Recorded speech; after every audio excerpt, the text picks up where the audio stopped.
Hello दोस्तों, आप सभी का स्वागत है कहानी और कॉमेडी चैनल में।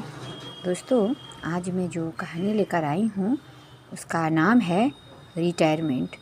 रिटायरमेंट जीवन का वो पड़ाव है जब कोई लोग अपनी नौकरी करते हैं, वहाँ से उनकी छुट्टी हो जाती है। और यही व्यक्ति जब अपने घर में रिटायरमेंट के बाद आता है तो कहीं ना कहीं घर से भी उसकी छुट्टी हो ही जाती है, क्योंकि घर में उसे सब बोझ समझने लगते हैं और वह इंसान दिन ब दिन टूटता चला जाता है। तो उसी के ऊपर आज मैं एक छोटी सी सुंदर कहानी लेकर आई हूँ। आप लोग ज़रूर से ज़रूर पूरा सुने और दोस्तों चैनल को भी ज़रूर से ज़रूर सब्सक्राइब कर दें। मनोहर बाबू 2 दिन पहले ही रिटायर हुए थे। वे बैंक में नौकरी करते थे। बार बार तबादला होने के कारण उन्होंने शहर में अपना मकान बनवा लिया था, जिससे बच्चों की पढ़ाई में कोई कठिनाई ना आए। वे अकेले ही रहकर अपनी नौकरी किया करते थे। परिवार में उनकी पत्नी, एक बेटा और 2 बेटियां थीं। बड़ी बेटी की शादी हो चुकी थी और बेटे की भी शादी हो चुकी थी। छोटी बेटी अभी पढ़ रही थी। मनोहर बाबू बहुत खुश थे कि बाकी की ज़िंदगी अपने परिवार के साथ गुजारेंगे। वह खुशी के साथ घर आए, लेकिन उन्होंने देखा कि उनके आने से कोई ज़्यादा खुश नहीं है। पत्नी बोली, आपकी तो रिटायरमेंट हो गई है, लेकिन मेरी तो अभी भी काम चालू है और शायद जब तक मैं जीऊँगी मुझे तो काम करना ही पड़ेगा। मनोहर बाबू ने अपनी पत्नी की तरफ गौर से देखा तो पाया सच में उनकी पत्नी अब पहले जैसी ना रही। उनकी भी उम्र साफ साफ दिख रही थी और वो काफ़ी दुर्बल भी लग रही थी। मनोहर बाबू बोले, अरे बैठो थोड़ी देर, अभी तो मैं आया हूँ। तो उनकी पत्नी बोली, कैसे बैठूँ? रात का सारा बर्तन पड़ा है और फिर खाना भी तो बनाना है। मनोहर बाबू बोले, क्यों? बेटी है, बहू है, तो फिर तुम क्यों करती हो सारे काम? तो अब तुम आराम करो, क्योंकि तुमने तो जीवन भर काम ही किया है। उनकी पत्नी उठकर बोली, फिर तो हो गया सारा काम, और वो वहाँ से चली गई। मनोहर बाबू ने अपनी बेटी उमा को आवाज़ दी, उमा जरा चाय बनाकर तो लाओ बेटी। तभी उनका बेटा अमन आया और बोला, पापा आप कब आए? मनोहर बाबू बोले, बेटा काफ़ी देर हो गया मुझे तो आए हुए, तुम कहाँ थे? अमन बोला, वो पापा आज संडे है ना, तो थोड़ा लेट उठता हूँ। तभी उमा चाय लेकर आई और चाय रखकर वो जैसे ही जाने लगी, मनोहर बाबू बोले, उमा जरा बैठो तो मेरे पास। उमा बैठ गई। मनोहर बाबू बोले, बेटी थोड़ा काम तुम भी कर लिया करो। घर की माँ की उम्र भी हो गई है ना, उन्होंने पूरी ज़िंदगी काम की है। और अमन तुम भी अपनी बहू से बोलो खाना वाना बना लिया करे, माँ कितना करेगी बेटा। तभी उमा बोली, पापा पढ़ना भी तो होता है ना, अगर मैं काम करने लगूंगी तो फिर पढ़ ना पाऊंगी। अमन बोला, पापा रिया को ढंग का खाना बनाना नहीं आता है, अगर वो बनाएगी तो फिर कोई खा नहीं पाएगा। रिया उनकी बहू का नाम था।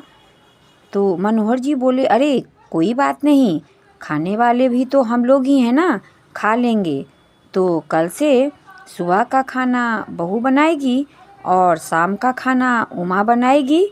उमा और अमन वहाँ से उठकर चले गए और मनोहर बाबू मन ही मन प्रसन्न थे कि चलो आज मैंने थोड़ा बहुत तो फैसला कर ही दिया है, अब शायद पत्नी को भी थोड़ा आराम मिल जाए। मनोहर बाबू भी नहा धोकर तैयार हो गए। घड़ी की ओर देखा तो 1 बज रहे थे। तभी उनकी पत्नी नहाकर निकली और पूजा करने के बाद खाना बनाई और सभी के लिए लगाई और सभी को खाने के लिए बुलाई। सभी लोगों ने खाना खाया और मनोहर बाबू आराम करने चले गए। उन्हें नींद आने ही वाली थी कि उनके कानों में बहू की आवाज़ सुनाई पड़ी, माँ जी, मुझसे खाना वाना नहीं बनेगा, और हाँ, पापा जी से कहो कुछ शांति से वो रहा करे और हमें भी शांति से रहने दे।